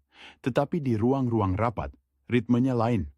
Ketukan, mesin ketik, gesekan kursi, batuk kecil yang sengaja dipanjangkan untuk memberi jeda, dan kalimat-kalimat yang dipilih seperti memilih pijakan di jembatan rapuh. Di atas meja, peta-peta. Di sampingnya, draft-draft. Di kepala orang-orang yang duduk menghadap satu sama lain, ada hal yang jauh lebih berat daripada peta. Ingatan Desember 1948 ketika Yogyakarta jatuh, ketika Soekarno dan Hatta ditangkap, ketika Belanda merasa sudah menutup buku Republik, dan ada juga ingatan Maret 1949, serangan umum di Yogyakarta. Sebuah ledakan singkat yang bukan sekadar operasi militer, melainkan telegram yang dikirim lewat senapan. Republik masih hidup, tetapi hidup saja tidak cukup. Hidup harus dibuktikan. Dan pembuktian itu, ironisnya, harus dilakukan di tempat yang paling tidak romantis dalam revolusi. Meja perundingan. Nama Muhammad Roem mulai menempel pada momen ini, bukan karena ia paling keras suaranya, bukan karena ia paling sering muncul di foto, melainkan karena ia punya ketahanan yang jarang dibicarakan. Ketahanan untuk duduk lama, mendengar lama, menahan diri lama, lalu menulis satu kalimat yang bisa mengubah arah sejarah. Ia datang sebagai ketua delegasi Republik Indonesia dalam perundingan yang kelak dikenal sebagai Roem van Rooijen, sebuah nama ganda, seolah-olah dua orang ini setara. Padahal, di belakang mereka berdiri dua dunia yang saling menolak. Di satu sisi, Republik yang baru, yang kepalanya sempat dipenggal, yang tubuhnya bergerilya di hutan dan desa, yang administrasinya pernah dipaksa menjadi bayangan. Di sisi lain, Belanda dengan struktur negara lama, dengan tentara yang masih memegang kota-kota, dengan jaringan diplomasi yang mapan, dan dengan satu obsesi, keluar dari perang kolonial tanpa kehilangan kendali atas bentuk Indonesia yang akan lahir. Bentuk. Itu kata kunci yang terus berputar-putar di ruangan itu, meski tidak selalu diucapkan. Belanda ingin bentuk federal. Republik diperkecil menjadi salah satu bagian, dikelilingi negara-negara bagian yang lahir dari desain kolonial. Republik ingin bentuk yang lain. Pengakuan bahwa ia inti, bahwa ia bukan sekadar salah satu, bahwa ia bukan hasil kompromi Belanda, melainkan hasil proklamasi dan perjuangan. Dan di antara dua bentuk itu, ada waktu yang menekan seperti tangan ditengkuk. PBB lewat UNCI mendorong penyelesaian. Amerika Serikat, yang uangnya mengalir ke Eropa lewat Marshall Plan, mulai tidak nyaman melihat sekutunya memakai energi dan legitimasi Barat untuk mempertahankan kolonialisme. Belanda merasakan tekanan itu. Tetapi mereka juga tahu, tekanan internasional bisa berubah arah. Dunia bisa bosan. Dunia bisa menemukan krisis lain. Dunia bisa memindahkan sorot lampu. Maka perundingan ini bukan sekadar soal damai. Ini soal siapa yang lebih dulu mengunci narasi sebelum sorot lampu pindah. Roem masuk ke ruangan dengan bekal yang tidak terlihat. Disiplin hukum. Kebiasaan membaca konsekuensi dari setiap kata. Ia tahu, dalam diplomasi, kata akan berbeda dengan bersedia. Kata menghentikan berbeda dengan mengurangi. Kata memerintahkan berbeda dengan menganjurkan. Dan yang paling berbahaya, kata-kata yang tampak netral tetapi menyimpan pengakuan terselubung. Belanda, lewat delegasinya, dipimpin oleh Jan Herman van Rooyen, datang dengan gaya yang rapi, gaya negara yang sudah lama bernegosiasi. Mereka bisa tersenyum sambil menekan, mereka bisa memuji itikat baik sambil menyelipkan syarat yang mengikat. Mereka bisa bicara tentang ketertiban dan keamanan, seolah-olah itu konsep universal. Padahal di lapangan, ketertiban berarti pos-pos militer, patroli, penangkapan, dan kontrol atas jalan. Republik datang dengan luka yang masih basah. Pemimpin tertahan, Yogyakarta diduduki. Tetapi justru karena luka itu, Republik punya sesuatu yang tidak dimiliki Belanda. Posisi moral di mata banyak pihak internasional. Agresi militer Belanda II telah membuat Belanda tampak sebagai pelanggar perjanjian, sebagai pihak yang memukul ketika lawan sedang bicara. Itu modal besar, tetapi modal yang bisa habis jika tidak diubah menjadi hasil konkret. Hasil konkret itu sederhana dalam bunyi, rumit dalam pelaksanaan. Pemimpin Republik dibebaskan. Pemerintahan Republik dipulihkan di Yogyakarta, gencatan senjata berjalan. Lalu jalan menuju konferensi meja bundar terbuka. Sederhana, tetapi setiap kata di situ adalah ranjau. Belanda ingin Republik terlebih dulu menghentikan gerilya. Republik ingin Belanda terlebih dulu menghentikan operasi militer dan memulihkan pemerintahan. Belanda ingin ada pernyataan yang bisa dibaca sebagai pengakuan bahwa Republik akan masuk ke kerangka federal yang sudah disiapkan. Republik ingin pernyataan yang tidak mengikat tangan sebelum KMB dimulai. Belanda ingin Republik tampak seperti pihak yang kembali karena diberi kesempatan. Republik ingin tampak dan memang harus tampak sebagai pihak yang dipulihkan karena tekanan internasional, karena haknya sebagai pemerintah yang sah. Disinilah Roem harus memainkan permainan yang paling tidak disukai oleh orang-orang yang terbiasa dengan garis depan. Permainan urutan. Siapa melakukan apa dulu? Karena dalam diplomasi, urutan adalah kekuasaan. Jika Republik lebih dulu menyatakan menghentikan gerilya tanpa jaminan pemulihan pemerintahan, maka Republik bisa kehilangan satu-satunya alat tekan di lapangan. Jika Belanda lebih dulu memulihkan pemerintahan tanpa jaminan keamanan, Belanda takut kehilangan kontrol dan kehilangan muka di hadapan kelompok-kelompok federal yang mereka bina. Semua pihak takut kehilangan muka. Dan dalam politik, kehilangan muka sering dianggap lebih berbahaya daripada kehilangan wilayah. Rapat-rapat berjalan dengan ritme yang melelahkan. Ada sesi formal, ada pertemuan kecil, ada bisik-bisik di koridor, ada momen ketika satu pihak meminta jeda untuk berkonsultasi. Kata yang terdengar administratif, padahal artinya bisa macam-macam. Menghubungi Den Haag, menunggu instruksi militer, membaca reaksi UNCI, atau sekadar mengulur waktu agar lawan lelah. Roem harus menjaga delegasinya tetap satu suara. Itu pekerjaan yang tidak kalah sulit dari berdebat dengan Belanda, karena di belakang delegasi Republik ada tekanan dari banyak arah. TNI yang bertempur dan tidak ingin hasil perjuangannya ditukar dengan kalimat politisi yang takut dicap lemah, kelompok-kelompok yang trauma oleh Renville, dan rakyat yang ingin pemimpin mereka pulang, ingin bendera mereka kembali berkibar di Yogyakarta, ingin hidup normal. Sejauh normal, masih mungkin. Di meja, Roem tidak bisa membawa semua suara itu sekaligus. Ia harus menyaringnya menjadi posisi yang bisa dinegosiasikan. Dan di saat yang sama, ia harus memastikan posisi itu tidak menjadi pengkhianatan terhadap mereka yang tidak duduk di ruangan itu. Ada satu momen yang selalu menghantui perundingan semacam ini. Ketika lawan menawarkan sesuatu yang tampak seperti kemenangan, tetapi sebenarnya adalah perangkap definisi. Misalnya, Belanda bisa berkata, "Kami bersedia memulihkan pemerintahan Republik di Yogyakarta." Kedengarannya bagus, tetapi lalu muncul pertanyaan, pemulihan itu dalam kapasitas apa? Sebagai pemerintah yang berdaulat, atau sebagai administrasi lokal di bawah kerangka federal? Dan jika tidak dijelaskan, dunia bisa menafsirkan sesuai kepentingannya. Roem, dengan naluri legalistiknya, akan mengejar definisi itu. Ia akan menuntut rumusan yang tidak merendahkan Republik menjadi otoritas semata. Ia akan menolak kata-kata yang membuat Republik tampak seperti pihak yang meminta belas kasihan. Ia akan mencari cara agar pemulihan pemerintahan terbaca sebagai pengakuan bahwa Republik tidak pernah hilang, hanya dipaksa mundur oleh kekerasan. Tetapi ada juga sisi lain. Republik butuh pemulihan itu segera. Setiap hari tanpa pemimpin di Yogyakarta adalah hari ketika Belanda bisa memperkuat negara-negara federal, memperluas administrasi, tandingan, dan menanamkan kesan bahwa Republik hanyalah episode. Maka Roem harus menyeimbangkan dua kebutuhan yang saling tarik-menarik, ketepatan rumusan dan kecepatan hasil. Disinilah kompromi mulai terasa pahit bahkan sebelum ditandatangani. Karena kompromi bukan hanya soal memberi dan menerima, kompromi adalah soal memilih luka mana yang bisa ditahan agar tubuh tidak mati. UNCE berada di sekitar proses ini seperti wasit yang tidak punya peluit yang benar-benar mematikan, tetapi punya kamera. Mereka bisa mencatat, mereka bisa melaporkan, mereka bisa mempengaruhi opini internasional. Dan opini internasional, pada 1949, adalah mata uang yang bisa mengubah sikap Washington, yang bisa mengubah tekanan ekonomi terhadap Den Haag. Belanda tahu itu, Republik tahu itu, maka setiap pernyataan bukan hanya untuk lawan di meja, tetapi juga untuk penonton yang tidak terlihat. Dewan Keamanan, Departemen Luar Negeri ASEAN, media internasional, negara-negara Asia yang baru merdeka, atau sedang bergerak menuju kemerdekaan. Roem harus berbicara dengan dua bahasa sekaligus. Bahasa negosiasi yang teknis, dan bahasa legitimasi yang bisa dipahami dunia. Ia harus tampak rasional, karena dunia menyukai rasionalitas. Tetapi ia juga harus tampak tegas, karena tanpa ketegasan, Republik akan dianggap bisa dibentuk sesuka hati. Lalu datang inti yang paling sensitif. Pernyataan Republik tentang penghentian perang gerilya. Bagi banyak pejuang, gerilya bukan sekadar taktik. Gerilya adalah napas Republik setelah Yogyakarta jatuh.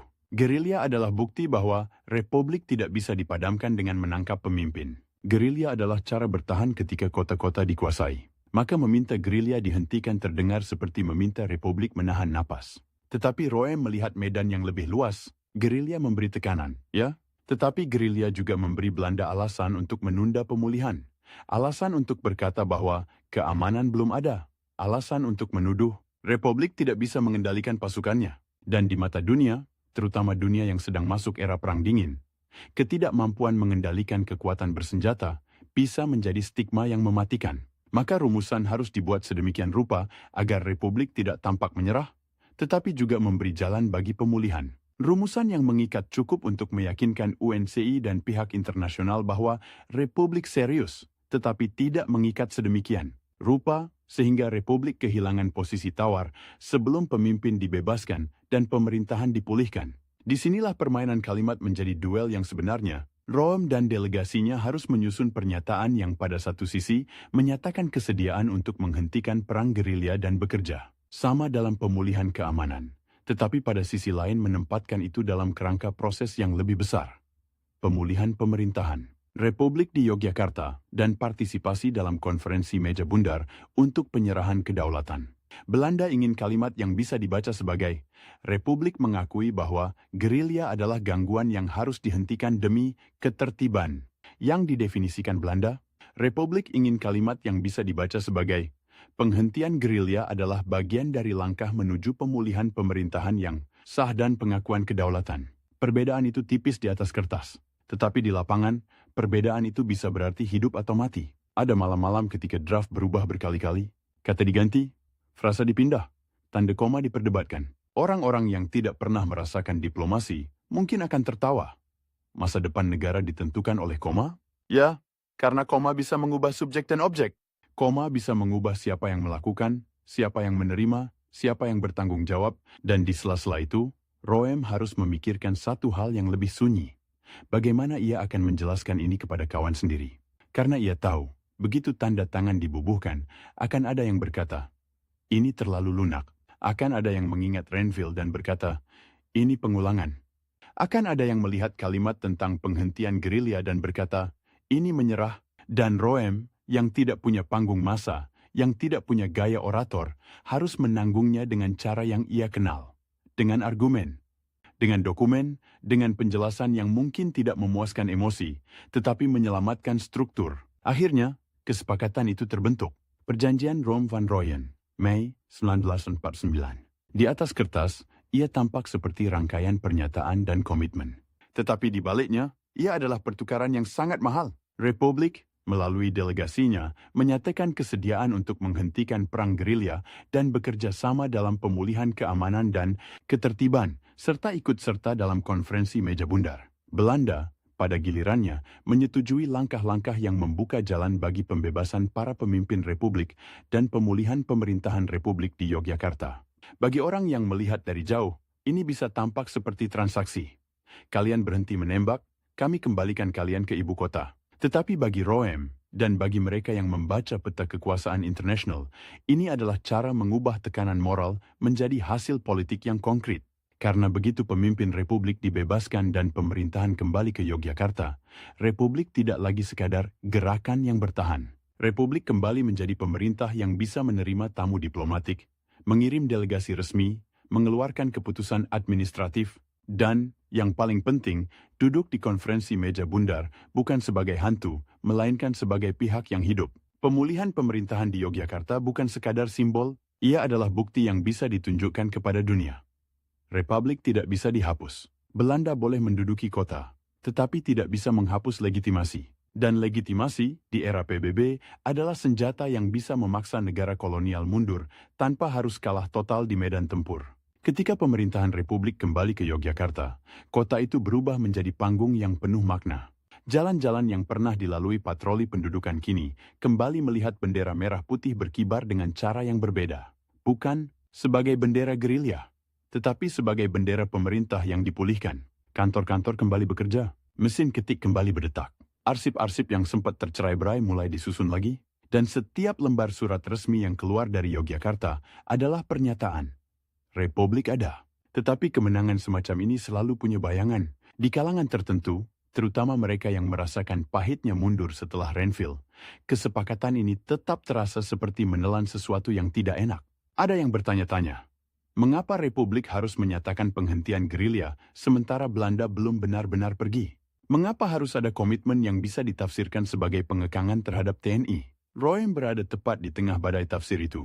Namanya melekat pada perjanjian, dan itu berarti ia menjadi sasaran paling mudah. Orang jarang menyalahkan situasi internasional. Orang jarang menyalahkan kalkulasi Washington. Orang jarang menyalahkan mekanisme PBB. Yang disalahkan adalah tanda tangan. Dan tanda tangan itu punya nama.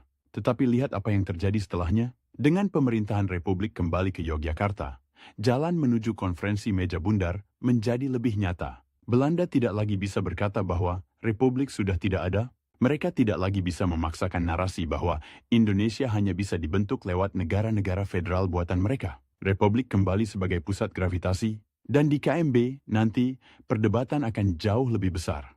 Soal penyerahan kedaulatan, soal bentuk negara, soal utang, soal aset, soal masa depan. Tetapi KMB tidak akan terjadi dengan posisi Republik yang kuat jika Republik masih terlempar ke pinggir, jika pemimpinnya masih ditahan, jika pemerintahannya masih dianggap bayangan, Di titik ini, meja perundingan benar-benar menjadi medan perang. Bukan perang yang menghabiskan amunisi, tetapi perang yang menghabiskan energi mental. Perang yang menguji siapa yang lebih sabar, siapa yang lebih teliti, siapa yang lebih mampu menahan diri ketika lawan mencoba memancing kesalahan. Roem, dalam perundingan ini, menunjukkan jenis keberanian yang tidak mudah dipuja. Ia bukan keberanian untuk maju dengan senapan, ia keberanian untuk menandatangani sesuatu yang akan membuatnya dicurigai oleh sebagian kawan, demi membuka pintu yang lebih besar. Dan pintu itu terbuka. Belanda, yang semula ingin mengunci Republik dalam kerangka federal, dipaksa bergerak menuju penyerahan kedaulatan. Tekanan internasional tidak lagi abstrak. Ia punya jalur, punya proses, punya momentum. Republik, yang semula dipaksa mati, kembali berdiri di Yogyakarta dan berjalan menuju meja yang lebih besar. Tetapi jangan bayangkan Roem menikmati momen itu seperti pahlawan yang dielu-elukan. Diplomasi jarang memberi tepuk tangan yang hangat. Yang ada justru bisik-bisik. Apakah ini terlalu jauh? Apakah ini cukup? Apakah Belanda akan menepati? Apakah kita baru saja memberi mereka celah? Karena Belanda, tentu saja, tidak berhenti bermain. Mereka masih punya cara untuk menunda, untuk menafsirkan, untuk menguji batas. Dan Republik juga tidak sepenuhnya bisa mengendalikan semua pasukan di lapangan, semua emosi rakyat, semua dinamika politik internal. Gencatan senjata di atas kertas bisa retak di lapangan. Satu insiden bisa dipakai sebagai alasan untuk menuduh pihak lain melanggar. Maka setelah perjanjian ditandatangani, pekerjaan Roem tidak selesai. Justru dimulai fase lain. Memastikan perjanjian itu tidak menjadi kertas kosong. Memastikan pemulihan pemerintahan benar-benar terjadi.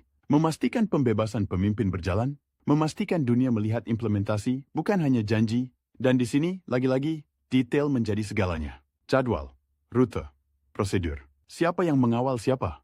Siapa yang mengumumkan apa? Bagaimana pernyataan publik disusun agar tidak memicu ledakan politik di dalam negeri?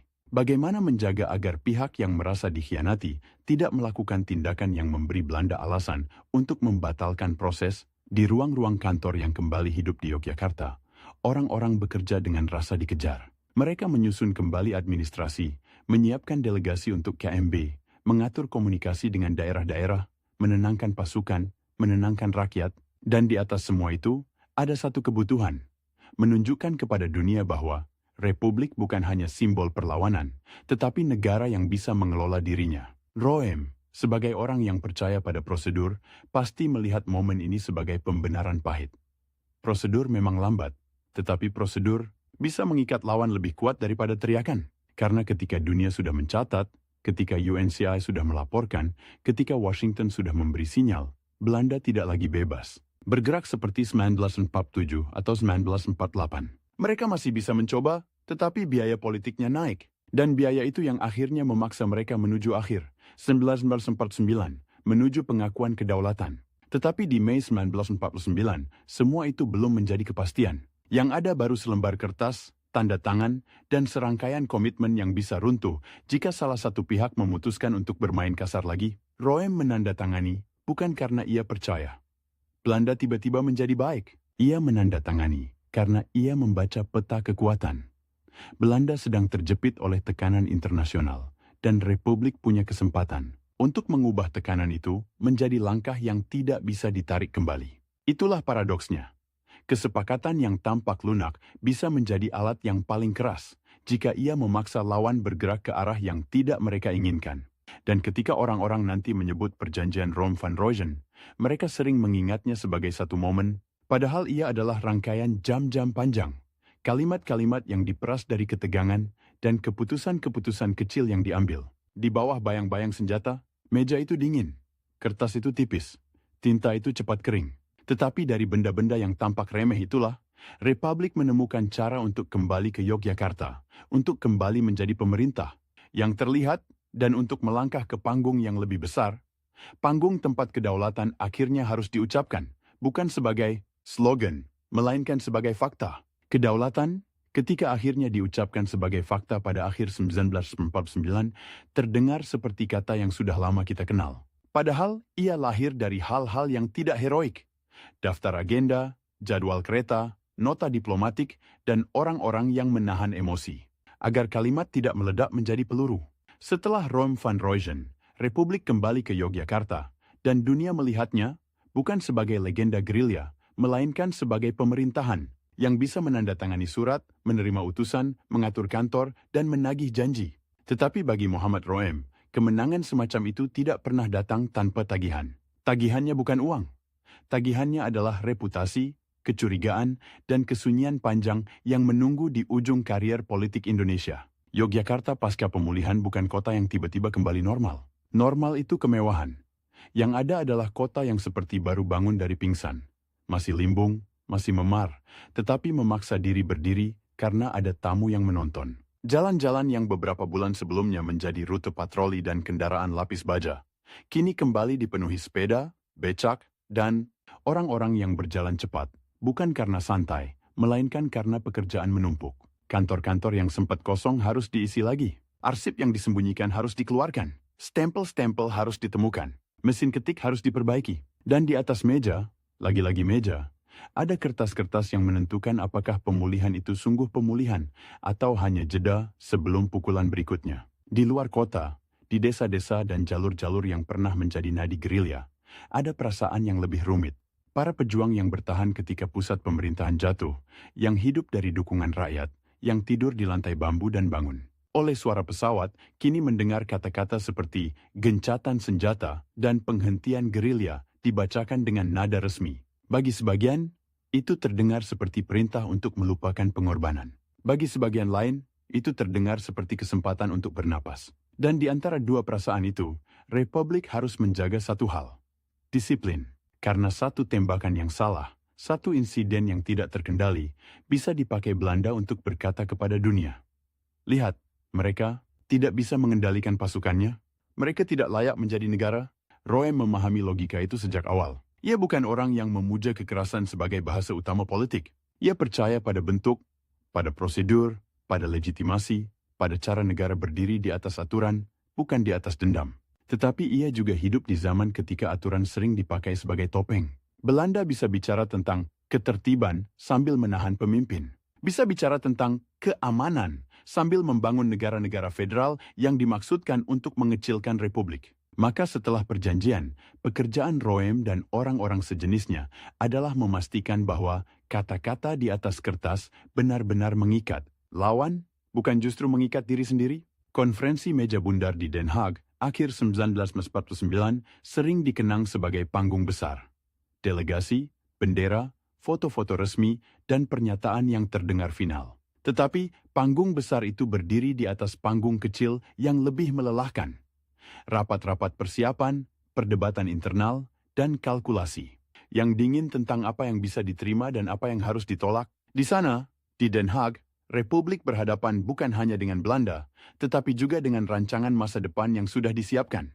Bentuk negara, pembagian kewenangan, status wilayah, dan beban-beban ekonomi yang ingin ditinggalkan kolonialisme sebagai warisan. Salah satu beban itu adalah utang, kata yang tidak romantis, tetapi sangat menentukan. Dalam proses penyerahan kedaulatan, ada tuntutan agar Indonesia menanggung sebagian kewajiban finansial yang ditinggalkan pemerintahan kolonial. Bagi banyak orang Indonesia, itu terasa seperti penghinaan. Kita dijajah, kita melawan, lalu kita diminta membayar tagihan penjajah. Tetapi di meja perundingan, utang bukan sekadar angka. Ia adalah alat tawar, alat untuk menunda, alat untuk memaksa pihak lain menerima syarat. Dan disinilah diplomasi menjadi seni memilih kerugian yang paling kecil agar kemenangan yang lebih besar bisa diselamatkan. Roem bukan satu-satunya aktor di KMB. Tentu saja, ada tokoh-tokoh lain, ada delegasi yang lebih menonjol, ada pemimpin yang menjadi simbol. Tetapi Roem adalah tipe yang selalu dibutuhkan dalam momen seperti itu.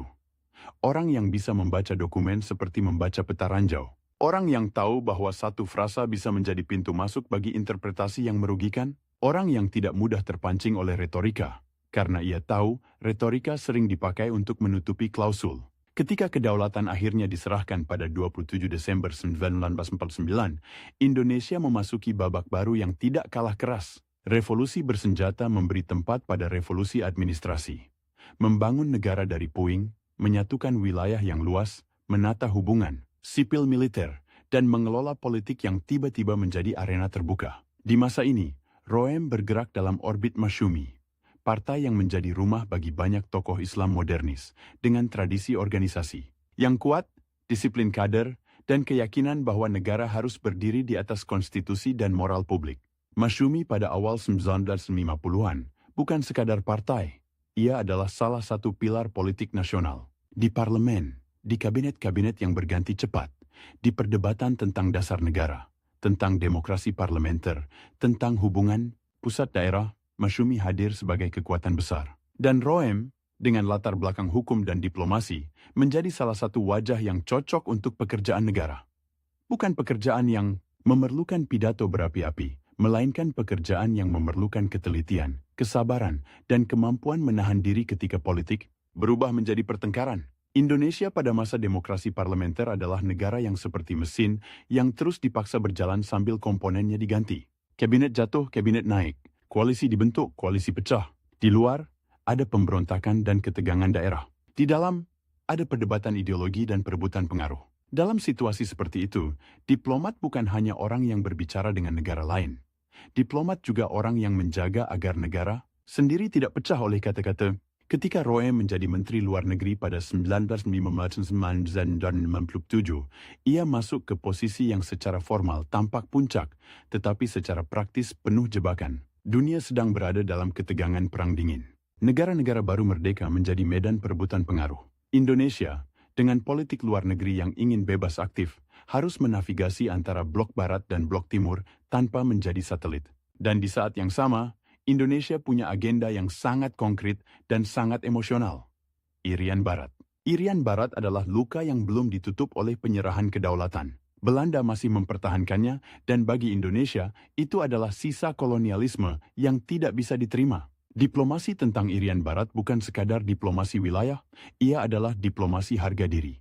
Tetapi harga diri, jika tidak dikelola, bisa menjadi bahan bakar yang membakar ruang negosiasi. Roem, sebagai Menlu, harus bekerja dalam tekanan publik yang ingin hasil cepat, tekanan politik dalam negeri yang makin keras, dan tekanan internasional yang tidak selalu berpihak. Di ruang-ruang kementerian, diplomasi itu tampak seperti pekerjaan kantor. Telegram, memo, pertemuan, jam-jam panjang membaca laporan. Tetapi di balik itu, ada pertaruhan besar. Bagaimana Indonesia memposisikan diri di dunia yang sedang membelah? Bagaimana menjaga dukungan negara-negara Asia Afrika yang baru bangkit? Bagaimana memanfaatkan forum internasional tanpa terjebak menjadi pion? Dan bagaimana menghadapi Belanda yang, meski kekuatan kolonialnya melemah, masih punya jaringan dan simpati di sebagian dunia barat?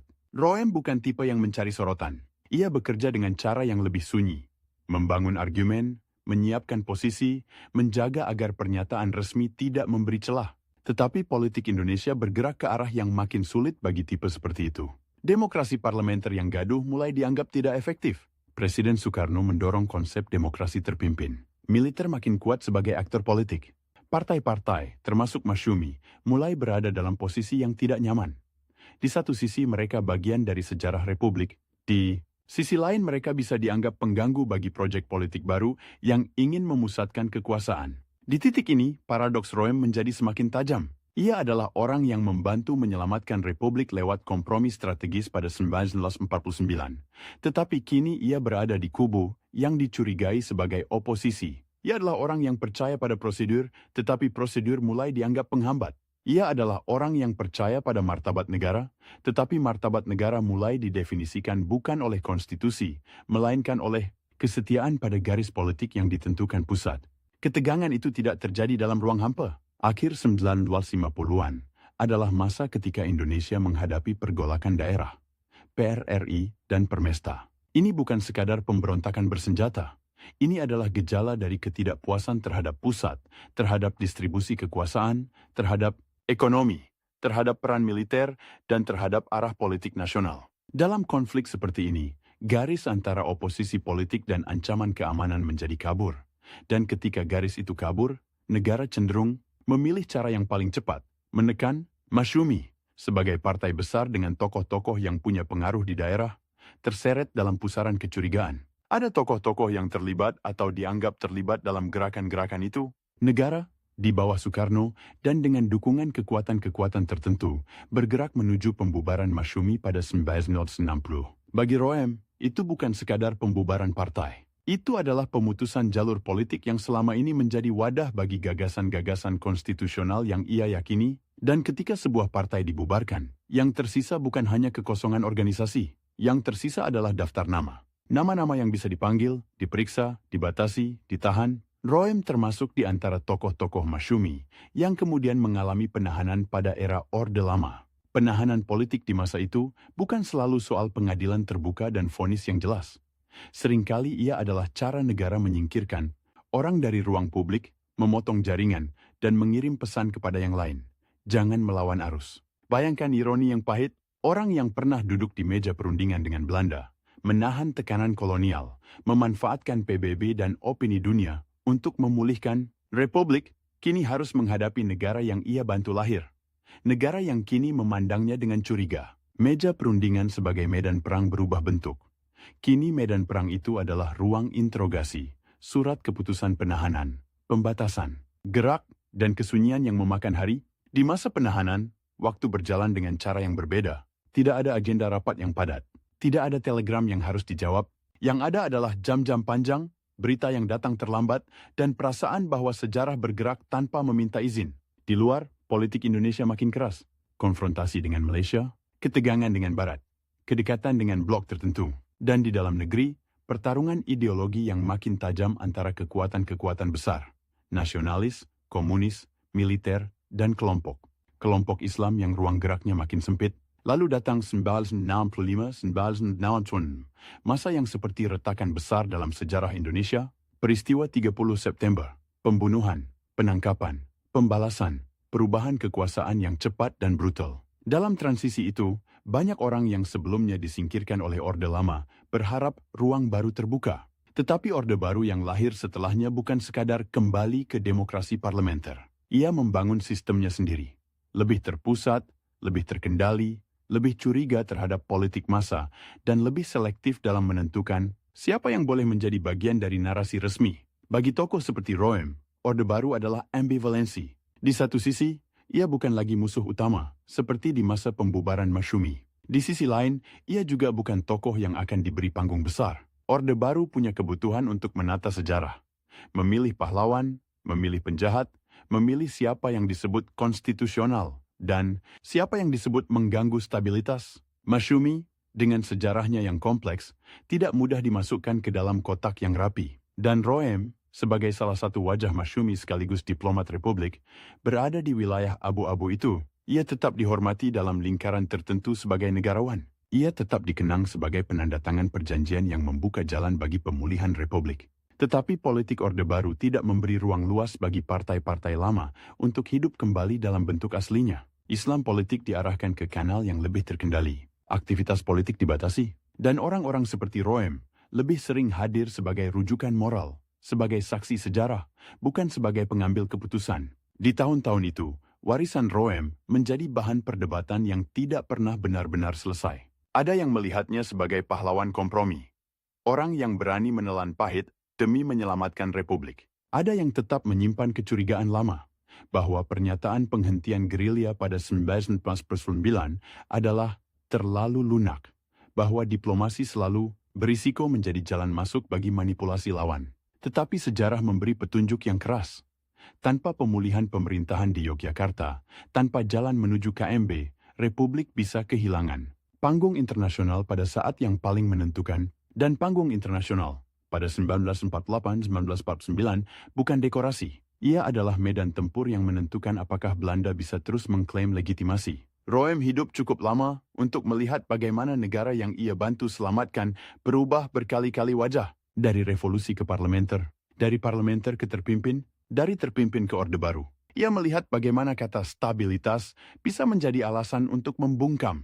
Ia melihat bagaimana persatuan bisa dipakai untuk menyingkirkan perbedaan. Dan mungkin, dalam kesunyian seorang diplomat yang terbiasa membaca konsekuensi, ia melihat satu pola yang menyakitkan. Negara sering lebih mudah memuja keberanian yang terlihat, seragam, senjata, parade, daripada keberanian yang tidak terlihat, menahan diri, menandatangani, dan menerima dicaci demi hasil yang baru terasa bertahun-tahun kemudian. Muhammad Roem wafat pada 26 September 1943. Ia pergi pada masa ketika Orde Baru sedang kokoh, ketika narasi resmi negara sudah mapan, ketika banyak perdebatan lama ditutup rapat, tetapi kertas-kertas tidak pernah benar-benar mati. Dokumen perjanjian, notulen, memo, surat-surat diplomatik, semuanya tetap ada, menunggu dibaca ulang oleh generasi yang ingin memahami bahwa kemerdekaan tidak hanya dimenangkan di hutan dan di jalan, tetapi juga di ruangan berlampu redup, di meja yang dingin, di antara kalimat-kalimat yang tampak sopan namun sebenarnya saling menggigit. Dan di meja itu, Roem pernah duduk lama, dengan punggung tegak, dengan kepala penuh kalkulasi, dengan tangan yang tahu bahwa satu tanda tangan bisa membuatnya dicurigai seumur hidup, tetapi juga bisa memaksa lawan mundur selangkah yang tidak bisa mereka tarik kembali. Kertas, tinta, dan kalimat. Senjata yang tidak berbunyi, tetapi mengubah peta.